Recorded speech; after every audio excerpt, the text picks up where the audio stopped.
Hello everyone, कैसे हैं आप सब। आज करेंगे अपन पॉलिटी का चैप्टर नंबर 15 अंतर्राज्यीय संबंध इंटरस्टेट रिलेशन। ठीक है, पहले करेंगे चैप्टर, फिर उसके बाद में 50 एमसीक्यू साथ के साथ में।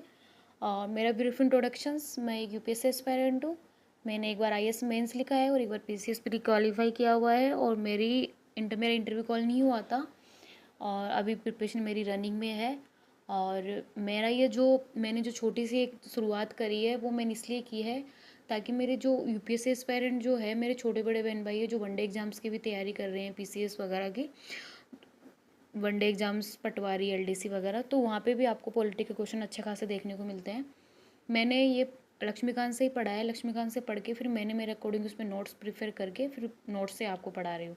अगर आपको एक्सप्लेनेशन के साथ पढ़ना है और भी ज़्यादा पढ़ना है एक्सप्लेनेशन, तो आप लक्ष्मीकांत पढ़ सकते हो, क्योंकि लक्ष्मीकांत जब आप बार बार पढ़ोगे तब आपके सामने भी कुछ शॉर्ट समरी उसकी निकल के आएगी चैप्टर की, तो वही मैं आपको पढ़ाने जा रही हूँ। और 50 एमसीक्यू मेरा करवाने का ये रीज़न है क्योंकि मैंने ये चीज़ें बहुत फेस करी है कि मैं पढ़ तो बहुत ज़्यादा लेती हूँ, लेकिन पहले मेरे साथ ये प्रॉब्लम थी कि मैं पढ़ तो लेती थी लेकिन मुझे पता नहीं चलता था कि मुझे याद है कितना नहीं है। तो 50 एमसीक्यू जब आप चैप्टर के बाद में 50 एमसीक्यू लगाओगे तो उसमें क्लियरिफिकेशन आ जाएगा पूरा आपको कि आपको चैप्टर कहाँ तक याद है, कहाँ नहीं याद है और आपको कितना रिवीजन की ज़रूरत है। मैं ये आपको गारंटी देती हूँ 100% कि अगर आप इस क्लास को लेके अगर 2 से 3 बार रिवीजन कर लेते हो 2-3 दिन बाद में, तो आपके इसके पूरे 50 क्वेश्चन आप करने के योग्य हो जाओगे, पूरे 50 क्वेश्चन। और इससे इस जो चैप्टर अंतर्राज्यीय संबंध से रिलेटेड चैप्टर उठा के इसके क्वेश्चन उठा के कहीं से भी लगा लेना, फिर आप पीवाईक्यूज़ कर लो आपके एग्जाम्स के, जो पॉलिटी के क्वेश्चन है जो जितना मैंने कवर करवा दिया है। लक्ष्मीकांत में कंप्लीट कराऊंगी और साथ में अपना फाइन आर्ट एनसीईआरटी चल रही है 11th क्लास की हिस्ट्री में, उसके 3 चैप्टर कंप्लीट हो गए हैं, उसकी प्लेलिस्ट बनी हुई है। और पॉलिटी की भी लक्ष्मीकांत की प्लेलिस्ट बनी हुई है, आप वहाँ जाके देख सकते हो। आपको वीडियोस अच्छी लगे तो आप शेयर करना, क्योंकि अपनी छोटी सी शुरुआत है, आप लोग सब सपोर्ट करोगे, मोटिवेट करोगे तो मैं और अच्छे वीडियोज़ लाऊंगी और अच्छे सब्जेक्ट्स को भी कवर करवा दूँगी। चलो स्टार्ट करते हैं, पहले अपना इंट्रोडक्शन देख लेते हैं। ठीक है, फिर है अपन पढ़ते हैं। अब भारतीय संघीय ढांचे में सिर्फ केंद्र और राज्य ही नहीं बल्कि राज्यों के बीच भी संबंधों को संविधान ने ध्यानपूर्वक समाहित किया है। ठीक है, मतलब संघीय ढांचे पे ध्यान नहीं दिया है, राज्यों और संघ के संबंधों को भी ध्यान दिया गया है। इस अध्याय का मुख्य विषय है राज्यों के बीच विवाद, समन्वय, उन्हें सुलझाने के लिए संविधान द्वारा दिए गए तंत्र। ठीक है, मतलब पूरा एक स्ट्रक्चर देता है अपने को संविधान की, कैसे कैसे अगर कोई विवाद होता है उसको कैसे सुलझाना होगा, उसको कैसे सुलझा सकते हैं, या फिर उनमें दोनों में कैसे बैलेंस होगा। यह विषय केंद्रीय राज्य संबंध जो सेंटर स्टेट रिलेशन के बाद आता है, क्योंकि राष्ट्रीय संरचना में राज्यों के बीच संबंध भी उतने ही क्या है, इम्पोर्टेंट है। ठीक है, अब अपन इसमें क्या क्या टॉपिक कवर करेंगे ये आपको पता होना चाहिए। तो इन जो लक्ष्मीकांत का 15वां चैप्टर है अंतर्राज्यीय संबंध, उसमें अपन संविधान में प्रावधान क्या क्या किए गए हैं इनके लिए, अंतर्राज्यीय विवाद, अंतर्राज्यीय परिषदें जो इंटरस्टेट काउंसिल्स है वो, और फिर उसका निष्कर्ष, और फिर उसके बाद में अपन 50 एमसीक्यू। ठीक है, अब इनको इम्पोर्टेंट जो अपन ने बताए ऊपर 5 पॉइंट्स, उनको अपन एक्सप्लेनेशन के साथ देखते हैं। कॉन्स्टिट्यूशनल प्रोविजंस, संविधान में क्या क्या प्रावधान है। तो कुछ महत्वपूर्ण अनुच्छेद है और प्रावधान है जो अंतर्राज्यीय संबंधों को नियंत्रित एवं सुनिश्चित करते हैं। अनुच्छेद 263, इंटर स्टेट काउंसिल की स्थापना का अधिकार राष्ट्रपति को देता है। जो अंतर्राज्यीय परिषद की स्थापना कौन करेगा, राष्ट्रपति करेगा। और ये कौन सा आर्टिकल कहता है, तो आर्टिकल 263। अनुच्छेद 262, नदी और नदी घाटियों का विवाद, inter state river water dispute के निपटारे का विशेष प्रावधान करता है। अनुच्छेद 131, राष्ट्रपति के समक्ष राष्ट्र और राज्य या राज्य और राज्य विवादों को भेजने की विधि। अन्य संबंधित प्रावधान, राज्य पुनर्गठन, क्षेत्रीय विवादों, संसदीय विधेयकों द्वारा क्षेत्रों की सीमाएं इत्यादि प्रावधान किए गए हैं। तो कौन कौन से आर्टिकल देखे अपन ने, आर्टिकल 263 जिसमें इंटरस्टेट काउंसिल की स्थापना की बात करता है, फिर 262 बात करता है नदी और नदी घाटियों के विवाद की, फिर 131 की राष्ट्रपति के समक्ष राष्ट्र राज्य या दो राज्यों के बीच विवादों को ले जाने की प्रबंध करता है। ठीक है, ये आर्टिकल इसमें इंपॉर्टेंट रहेंगे, ये आपको याद होने चाहिए। मैं ज़्यादा स्पीड से नहीं पढ़ा रही हूँ, अगर आप चाहो तो मेरे साथ में आप शॉर्ट नोट्स आप तैयार कर सकते हो। ठीक है, जिसको आप मतलब कुछ कीवर्ड्स में काउंट कर लो, लिख लो, फिर आपको जब आप इसका रिवीजन करो, वैसे तो 50 एमसीक्यू करेंगे तो वैसे रिवीजन हो जाएगा। अगर फिर भी आपको लगता है कि कुछ छूट रहा है तो आप साथ साथ में पॉइंट नोट कर सकते हो। ठीक है। अन्य संबंधित प्रावधान राज्य पुनर्गठन, क्षेत्रीय विवादों, संसदीय विधेयकों द्वारा क्षेत्रों की सीमाएं इत्यादि। ठीक है। यह प्रावधान ये सुनिश्चित करते हैं कि यदि दो या दो से अधिक राज्य किसी विषय पर संघर्ष करते हैं, जैसे जल विवाद हो गया, सीमा विवाद हो गया, तो उनका हल संविधान और न्यायपालिका द्वारा हो सके। ठीक है। अब अंतर्राज्यीय विवाद क्या क्या है? इंटरस्टेट डिस्प्यूट्स, जो कन्फ्लिक्ट है उनके, वो क्या क्या है? तो राज्यों के बीच विवाद विभिन्न स्तरों पर हो सकते हैं, जैसे कुछ एग्जाम्पल्स है। जल विवाद, जैसे नदियों का पानी, बांध, सिंचाई आदि। फिर सीमा विवाद, राज्य सीमाओं का मतभेद, दो राज्यों में सीमाओं पर विवाद हो जाता है। व्यापार एवं वाणिज्य विवाद, राज्यों के बीच लोक व्यापार नीतियाँ। संसाधन विवाद, खनिज, जंगल, पारिस्थितिकी संविधान, ठीक, संसाधन, इनके भी बीच में विवाद हो सकता है। और अन्य विवाद जैसे साझा परियोजनाएं, कोई स्ट्रक्चर ले, बेसिक स्ट्रक्चर को लेके। ठीक है। तो अब 4-5 तरीके से विवाद हो सकते हैं मोटे मोटे तौर पर। तो जल विवाद, सीमा विवाद, व्यापार वाणिज्य संबंधित और संसाधन विवाद। ठीक है। ये आपको पता होना चाहिए, क्योंकि आपके जब वनडे एग्जाम्स में जब फैक्ट वाइज क्वेश्चन पूछते हैं तो वहाँ पे दे देते हैं कि कौन कौन से विवाद हो सकते हैं, तो आपको पता होना चाहिए। ये यूपीएससी मेंस के लिए भी इम्पोर्टेंट है। ठीक है। फिर है, अब जो डिस्प्यूट्स होंगे उनके उपाय कैसे होगा, उनका निपटारा, डिस्प्यूट रिजोल्यूशंस। तो अब मध्यस्थता या पैनल जो गठित करके, तो केंद्र या उच्च न्यायालय द्वारा मध्यस्थ समिति बनाकर। नदी विवाद जो अधिनियम है, जो inter state river water dispute act 1956, फिर इसमें 2002 में संशोधन किया गया, इसके तहत डिस्प्यूट को रिजोल्यूशन किया जा सकता है राष्ट्रीय न्यायालय द्वारा, जो सर्वोच्च न्यायालय सुप्रीम कोर्ट है, और उच्च न्यायालय के निर्णय द्वारा। ठीक है। संवैधानिक प्रावधान दिए गए हैं, अपन ने देखा ऊपर, आर्टिकल 131 और आर्टिकल 262। अंतर्राज्यीय परिषद, विवादों पर संवाद एवं समन्वय। ठीक है। अंतर्राज्यीय परिषद में ही ये बातें होंगी कि कैसे कैसे कौन से राज्यों को कितना मिलना चाहिए और कौन से राज्यों को कितना मिलना चाहिए, चाहे जल की बात हो, चाहे सीमा विवाद, चाहे फिर उन पे व्यापार वाणिज्य को लेकर कोई डिस्प्यूट हो, चाहे उनकी सीमाओं को लेकर डिस्प्यूट हो। ठीक है फ्रेंड्स, इतना समझ में आ गया आपको? अगर देखो आपको अब मुझे नहीं पता है कि मैं तो वैसे बेसिक से पढ़ा रही हूँ, लेकिन अगर आपको फिर भी कुछ हार्ड लगे, या मुझे आप कमेंट करके बोल देना, बता देना कि मुझे क्या इम्प्रूवमेंट करना है। ठीक है। अंतर्राज्यीय परिषदें, इंटर स्टेट काउंसिल, वैसे तो मैंने पूरे टॉपिक्स एक्सप्लेनेशन दे रखे हैं, हेडिंग्स भी दे रखी है ऊपर, ताकि आपको पूरी सुविधा के अनुसार पढ़ो कि हाँ अब अपन ये टॉपिक पढ़ रहे हैं, अब ये टॉपिक पढ़ रहे हैं। ठीक है। बिल्कुल थोड़ा स्मार्टली पढ़ना पड़ेगा आपको, क्योंकि जो बच्चे एग्जाम्स निकाल रहे हैं, जो गवर्नमेंट सर्वेंट बन रहे हैं, उनकी सबसे अच्छी स्ट्रेटजी यही है कि वो स्मार्टली स्टडी करते हैं।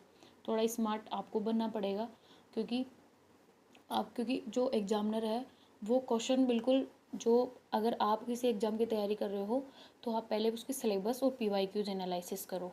ठीक है। उससे आपको पता चल जाएगा कि एग्जामिनर पूछ क्या रहा है, उसी को बोलते हैं स्मार्ट स्टडी। जो आप अगर उसको पकड़ लेते हो ना, उस कंटेंट को वहाँ से, कि यार इस कंटेंट से क्वेश्चन ज़्यादा आ रहे हैं, इस टॉपिक से क्वेश्चन ज़्यादा आ रहे हैं, तो फिर आप कोई भी एग्ज़ाम फाइट कर लोगे। तो उसकी सबसे पहले स्ट्रेटेजी यही होती है, जो मैं 50 MCQ करवा रही हूँ।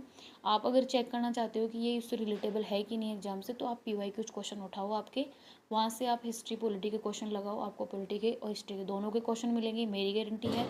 क्योंकि मैंने ये चीज़ बहुत टाइम बाद मैंने ये चीज़ खुद ने एनालिसिस करी है। मैं खुद कोई भी मैं खुद एक यूपीएससी एस्पायरेंट, तो मैं सबसे पहले जब कोई भी सब्जेक्ट स्टार्ट करती हूँ तो मैं पहले उसका सिलेबस प्लस उसके पीवाईक्यूज देखती हूँ, फिर उसके बाद में मैं ये आइडिया लगाती हूँ कि हाँ क्या क्या पूछ रहा है एग्जामिनर, और एग्जामिनर में कितने कैसे क्वेश्चन पूछ रहा है, तो ये आपको पता होना चाहिए। ठीक है। ये छोटी छोटी चीज़ें होती हैं जो आपको एग्ज़ाम क्वालिफाई करने के योग्य बनाती है, क्योंकि आपको ये कोई नहीं बताएगा। वैसे तो यूट्यूब पे बहुत बड़ी दुकानें खुली हुई है कमाने के लिए, तो आप प्लीज़ ऐसे चक्करों में नहीं पड़े। और आप मैं भी एक मिडिल क्लास फैमिली से हूँ, मैं समझती हूँ कि स्टूडेंट होता है वो कैसे दौर से गुजरता है, उसके ऊपर कितना प्रेशर होता है, क्योंकि फाइनेंशियली भी स्ट्रगल करता रहता है, फैमिली की तरफ से भी उसको फैमिली को बहुत उम्मीदें हो जाती है। तो आप थोड़ा स्मार्टली पढ़ो। ठीक है। थोड़ा सा जैसे क्लियरिफिकेशन होना चाहिए कि ये चीज़ ऐसे है तो ऐसे ही है। ठीक है। याद करना है आपको चीज़ें। ठीक है। समझ लोगे, समझने पहली स्टेप होती है, और फिर सेकंड स्टेप होती है कि आपको वो कितना याद है। याद कैसे करना है, आप 2 से 3 बार रिवीजन करो, उसके कुछ की पॉइंट्स आप खुद के वर्ड्स में उसको नोट करो। ठीक है। शॉर्ट नोट्स बनाओ मतलब। ठीक है। अंतर्राज्यीय परिषदें, इंटर स्टेट काउंसिल की उद्देश्य और भूमिका। ठीक है। तो राज्य और केंद्र के बीच तथा राज्यों के बीच समन्वय को सुगम बनाने के लिए अंतर्राज्यीय परिषद का गठन किया गया। मतलब इसकी क्या उद्देश्य है ये पता होना चाहिए आपको। विवादों का निराकरण, नीतियों का समन्वय, साझा हितों की चर्चा, जैसे उदाहरण आईपीसी जो इंडियन पॉलिटी में भी अपन देखते हैं, पर उनकी समस्याएं उठाने मंच देती है। ठीक है। ऐतिहासिक पृष्ठभूमि, तो सरकारी आयोग 1983-87 ने सुझाव दिया कि देश में स्थायी अंतर्राष्ट्रीय परिषदें होनी चाहिए। ये सबसे पहले किसने बोला था? सरकारी आयोग ने। इसके बाद इस प्रस्ताव को स्वीकार किया गया और इसे लागू करने का प्रयास किया गया। ठीक है। अंतर्राज्यीय परिषद एक संवैधानिक प्रावधान नहीं है, मतलब हर समय अनिवार्य नहीं है, मतलब ये प्रावधान उसमें नहीं है, लेकिन इस सम्मेलन में अन्य रूप में स्थापित किया जा सकता है। ठीक है। महत्व और चुनौतियाँ, मतलब इसकी जो अपन अंतर्राज्यीय परिषद देखते हैं उसमें क्या क्या चुनौतियाँ देखने को मिलती है अपने को। तो संघीय ढांचे में संतुलन बनाए रखना, राज्यों को अपनी समस्याएं और विचार व्यक्त करने का मंच प्रदान करती है, विवादों का शांतिपूर्वक निपटारा करती है, नीतियाँ, समन्वय और अनुभव साझा करती है। फिर ये तो इसकी इम्पोर्टेंस हो गई। अब चुनौतियाँ क्या या इसकी आलोचनाएं कैसे की जाती है? तो राज्यों की स्वायत्ता और केंद्र का दबदबा। ऐसा बोला जाता है कि अंतर्राज्यीय परिषद में भी सिर्फ केंद्र की चलती है। परिषदों के निर्णय अनिवार्य न होना, क्योंकि ये बाध्यकारी नहीं होते हैं। इंटर काउंसिल की जो इंटर स्टेट काउंसिल बनी हुई है, राज्यों की भागीदारी का अभाव है, निरंतर सक्रिय न रह पाना, मतलब एक्टिव नहीं रहते कंटिन्यू, संसाधन एवं कार्यान्वयन की समस्याएं, मतलब कुछ इसमें बेसिक स्ट्रक्चर जो इसके रूल्स हैं उनको लेके भी इसमें कुछ समस्याएं हैं। ठीक है। ये इसके प्रॉब्लम्स हो गई, मतलब इसकी जो सीमाएं हैं वो हैं। फिर जैसे अपन कुछ केस स्टडीज देखते हैं, किसी दो राज्यों के बीच नदियों के जल विवाद का मामला, सीमाओं के पुनर्निर्धारण संबंधी विवाद, साझा परियोजनाएं जैसे बिजली संयंत्र, सिंचाई परियोजनाएं आदि। ठीक है।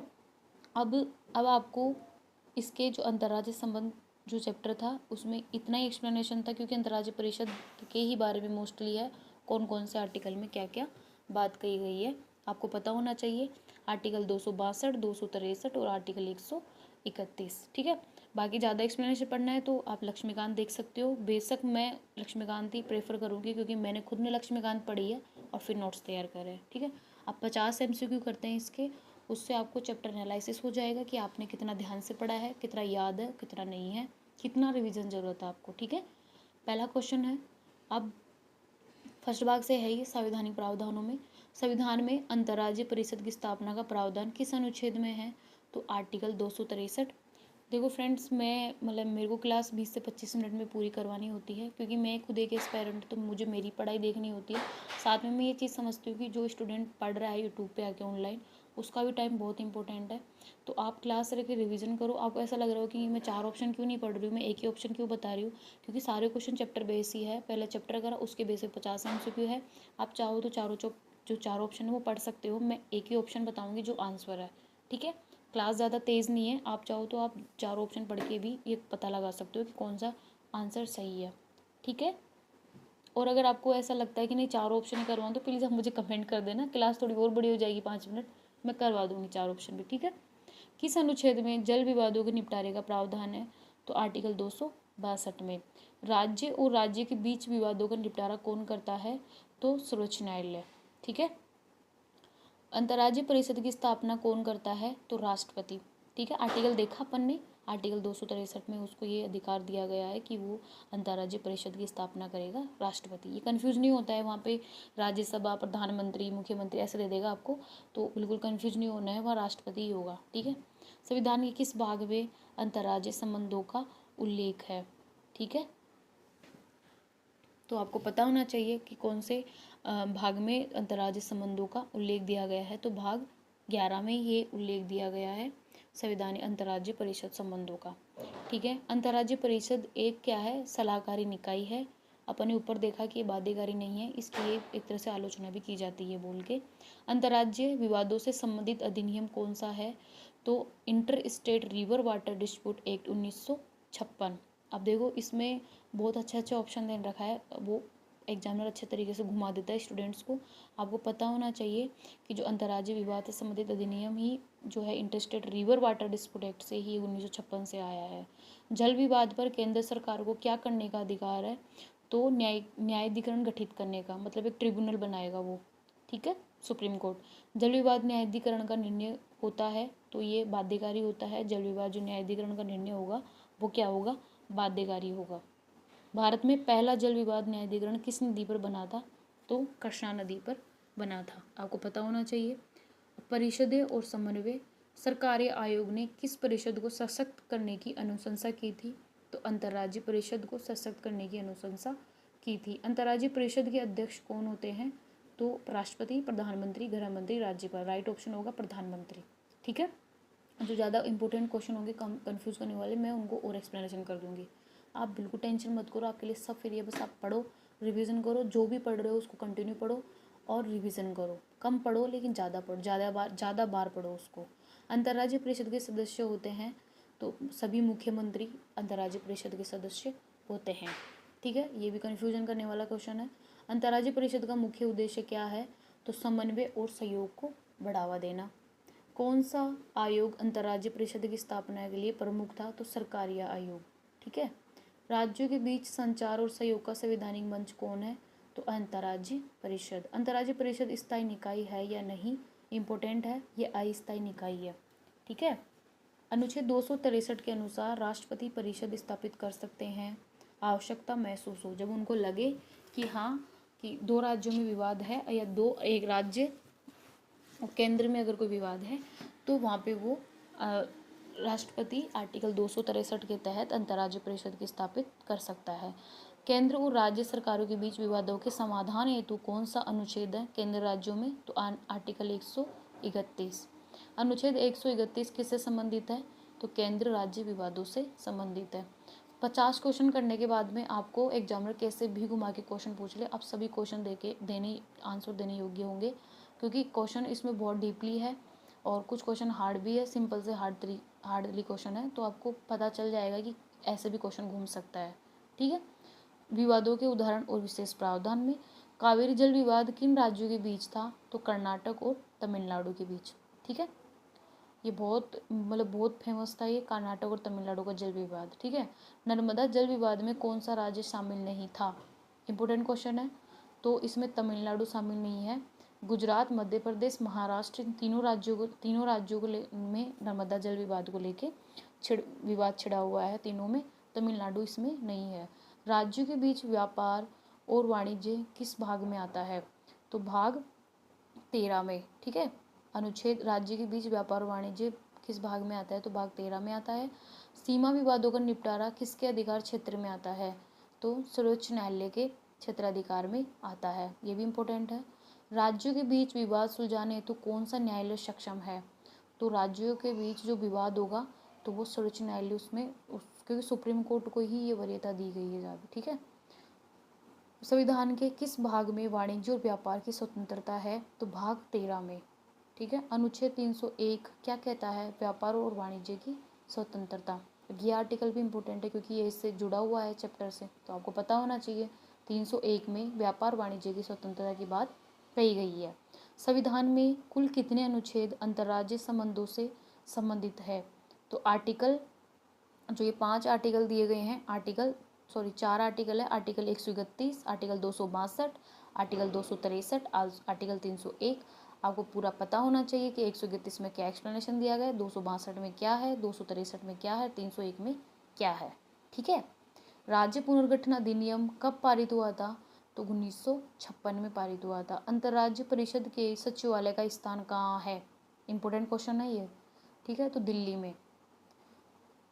31वां क्वेश्चन, नदी जल विवाद न्यायाधिकरण का गठन कौन करता है, तो केंद्र सरकार। कावेरी जल विवाद न्यायाधिकरण का गठन किस वर्ष हुआ, तो 1990 में, ठीक है। सरकारी आयोग ने अपनी रिपोर्ट किस वर्ष सौंपी थी, तो 1987 में। सरकारी आयोग ने अंतर्राज्यीय परिषद को कितनी बार बैठक करने की अनुशंसा की थी, तो साल में एक बार बैठक करने की अनुशंसा की थी। अंतर्राज्यीय परिषद के सचिव कौन होते हैं, तो कैबिनेट सचिव, ठीक है। अंतर्राज्यीय परिषद का स्थायी सचिवालय कहाँ स्थित है, नई दिल्ली में। कावेरी नदी विवाद में सुप्रीम कोर्ट ने अंतिम निर्णय किस वर्ष दिया, तो अभी 2018 तक चल रहा था ये, ठीक है। नर्मदा नियंत्रण प्राधिकरण एनसीए किस वर्ष बना? तो 1978 में। कितने राज्यों के बीच है ये? पता होना चाहिए आपको, मैंने भी ऊपर बताया। राज्यसभा में राज्यों के हितों की रक्षा किस रूप में होती है? तो संघीय मंच के रूप में। अंतर्राज्यीय परिषद की सिफारिशें क्या है? तो राष्ट्रपति, ये क्या होती है एक तरह से, मतलब सॉरी, ये बाध्यकारी नहीं होती है, इसकी सिफारिशें वैकल्पिक होती है, मतलब एडवाइजरी होती है।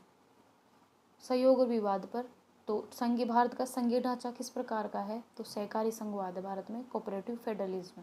ये पता होना चाहिए आपको, पीछे चैप्टर में जब अपन ने पढ़ा तो मैंने बताया था बहुत अच्छे से एक्सप्लेनेशन करके कि कोऑपरेटिव फेडरलिज्म क्या है। कोऑपरेटिव फेडरलिज्म की अवधारणा किस आयोग ने बल दी थी इस पे? तो सरकार या आयोग ने। ठीक है, ये बहुत इंपॉर्टेंट क्वेश्चन है, ये प्री में भी आया हुआ है, यूपीएससी में, पीसीएस में भी। राज्यों के बीच विवादों में सर्वोच्च न्यायालय का क्षेत्रीय अधिकार किस प्रकार का है?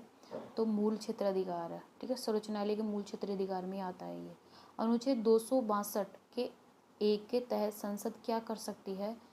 तो वो जल विवादों पर कानून बना सकती है। ठीक है, अनुच्छेद 262(2) संसद को क्या शक्ति देता है? तो वह न्यायालय के अधिकार को सीमित करने की शक्ति देता है। ठीक है, संसद को यहाँ शक्तिशाली बनाया गया है। किस अनुच्छेद के तहत केंद्र और राज्यों के बीच अनुबंध हो सकते हैं? तो आर्टिकल 299 के तहत राज्य और केंद्र के बीच अनुबंध हो सकते हैं, दोनों में समझौता हो सकता है। इंटर स्टेट कॉमर्स का क्या तात्पर्य है? तो राज्यों के बीच व्यापार। ठीक है, राज्यों के बीच कराधान जो टैक्सेशन को नियंत्रित करता है, तो संसद। ठीक है, केंद्रीय सूची में कौन सा विषय अंतर्राज्यीय संबंधों से संबंधित है? तो नदियों का नियंत्रण और विकास। ठीक है, भारतीय संघीय प्रणाली की सफलता किस पर निर्भर करती है? तो केंद्र, राज्यों और अंतर्राज्यीय संयोग पर निर्भर करती है। ठीक है, अब इस तरीके से अपन ने पहले चैप्टर देखा, फिर उसके 50 MCQ। अब आप जब इसका 2 से 3 बार रिवीजन कर लोगे तो आपको कम्प्लीटली पूरा चैप्टर याद हो जाएगा। आपको ऐसा लगे कि नहीं मुझे याद नहीं हो रहा है, तो जब आप दूसरी बार रिवीजन करो तो आपके कुछ कीवर्ड्स में जो आपको समझ सको, उस कीवर्ड्स में आप ये चैप्टर नोट कर सकते हो, शॉर्ट नोट्स बना सकते हो इसके। उसके बाद में आप फिर आराम से PYQs टेस्ट वगैरह लगाओ, आराम से आप पूरे क्वेश्चन करोगे, उसमें मेरी गारंटी है। ठीक है फ्रेंड्स, आज के लिए इतना ही। फिर अपन कल करेंगे चैप्टर नंबर 16, इसमें लक्ष्मीकांत में, और उधर हिस्ट्री में अपना फाइन आर्ट NCERT चल रही है, उसमें चैप्टर नंबर 4 आएगा, 4। ठीक है, और उसके उनमें भी यही चल रहा है, पहले चैप्टर फिर 50 MCQ। मैं धीरे धीरे पढ़ाऊँगी, लेकिन मैं ऐसा पढ़ाऊँगी जब आप पढ़ने के बाद में आपको याद होना चाहिए। ठीक है, मेरा सब इतनी सी छोटी शुरुआत इसीलिए है क्योंकि पढ़ने के लिए तो बहुत कुछ पढ़ लेते हैं, लेकिन कितना याद है नहीं है ये किसी को पता नहीं होता है जल्दी से, क्योंकि मैंने खुद में मेरी कमजोरी पकड़ी थी। और मैंने बहुत से स्टूडेंट जो रेगुलर देखते हैं उनको पता है कि जो मैं पिछले भी जो क्लासेस करवाई हूँ उनमें मैंने MCQ पे ज़्यादा जोर दिया है, क्योंकि अपना माइंड भी अगर कोई क्वेश्चन मार्क को देखता है तो उसको ज़्यादा जल्दी याद करने की कोशिश करता है। तो थोड़ा सा आपको माइंड पे ब्रीफ पे भी ध्यान देना होगा कि आपका माइंड किस तरीके की चीज़ों को ज़्यादा कैच कर रहा है। यहाँ तक कि मैं तो ये बोलूँगी आप नोट्स भी बनाओ, तब आप जो नोट्स बना के जब आप पढ़ाई करते हो ना, तो उसको येलो हाईलाइटर जो आता है ना उससे हाईलाइट किया करो, क्योंकि जो माइंड होता है ना वो रेड और येलो को जल्दी पकड़ करता है। ठीक है, तो आपको छोटे छोटे टिप्स मैं क्लास के साथ में ही दूंगी पढ़ने के, तो आराम से आप सेल्फ स्टडी करो, सब कुछ आपके लिए फ्री है। क्लास आपको अच्छी लगे तो शेयर कर देना, और आपको मतलब मुझे कुछ भी मैं इम्प्रूवमेंट करूँ उसके लिए मुझे कमेंट करना चाहो तो आप बेफिक्र हो कि आप मुझे कमेंट कर सकते हो, क्योंकि मैं भी आप ही जैसे एक एस्पायरेंट हूँ, और मैं आपको कैसे पढ़ाऊँ और ज़्यादा कैसे सुधार कर सकते हो उसके लिए मुझे आप एडवाइस कर सकते हो। Thank you.